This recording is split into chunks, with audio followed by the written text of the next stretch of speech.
Welcome back to Dreamcatcher.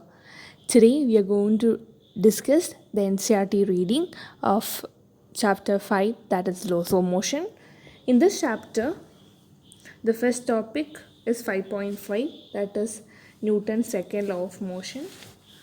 The first law referred to a simple case when the net external force on a body is zero.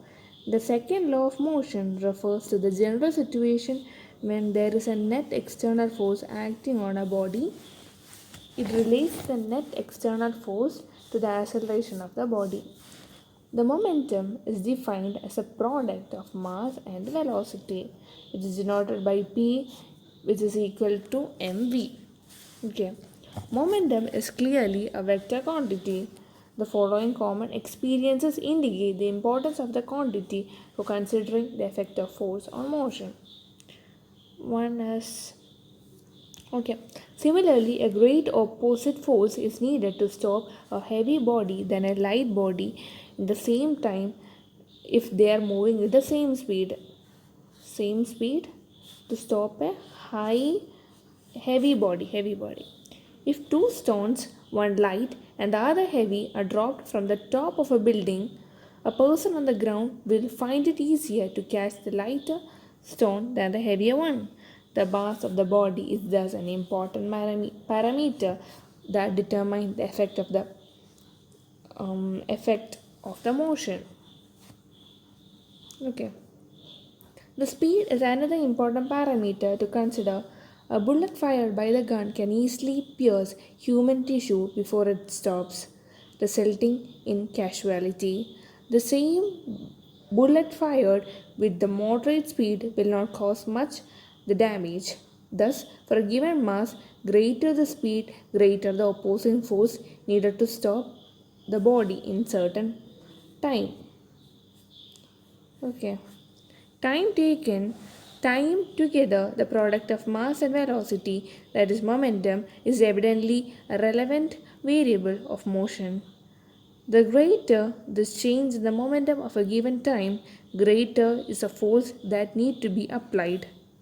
Okay, a seasoned cricketer catches a cricket ball coming in with a great speed far more easily than a novice, who can hurt his hand in the act. One reason is that the cricketer allows a longer time for his hand to stop the ball. Longer time of his hand to stop the ball. As you have noticed, he drew in the hands backwards in the act of catching the ball. Okay. The other hand keeps his hand fixed and try to catch the ball almost instantly. He needs to provide as much as greater force to stop the ball instantly. Okay. And the change in the conclusion is clear. Force not only depends on the change of the momentum but also on how fast the change is brought about. Okay. The rate of change of momentum is the greater the greater is the force. Okay.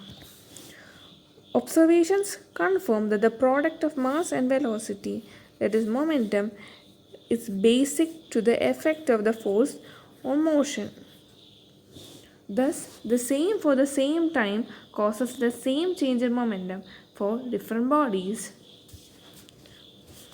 Greater the change of momentum, greater the rate of change of momentum vector is greater the force applied. The rate of change of momentum of a body is directly proportional to the applied force and taken place in the direction in which force acts.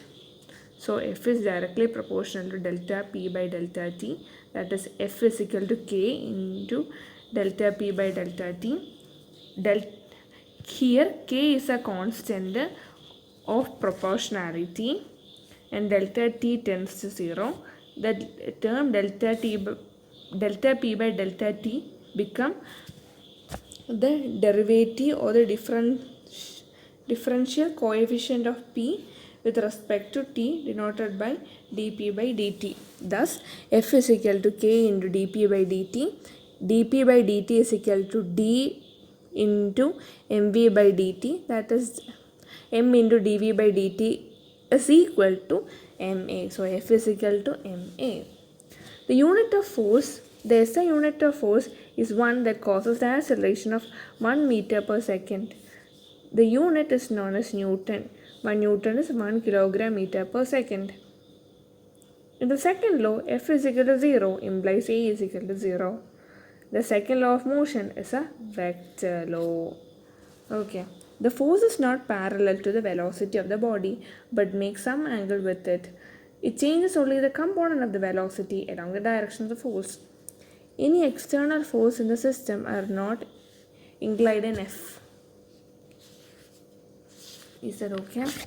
Then there is a stopping distance which is A is equal to minus u square by 2a. Okay, then impulse. Impulse is when a large force acting on a very short interval of time producing a finite change. That is impulse is equal to force into time taken. That is impulse is equal to rate of change of momentum.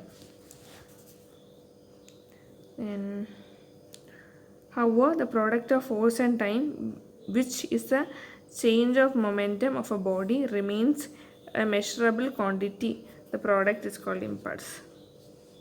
Large force acting on a short interval. Large force acting on a short interval is called impulsive force.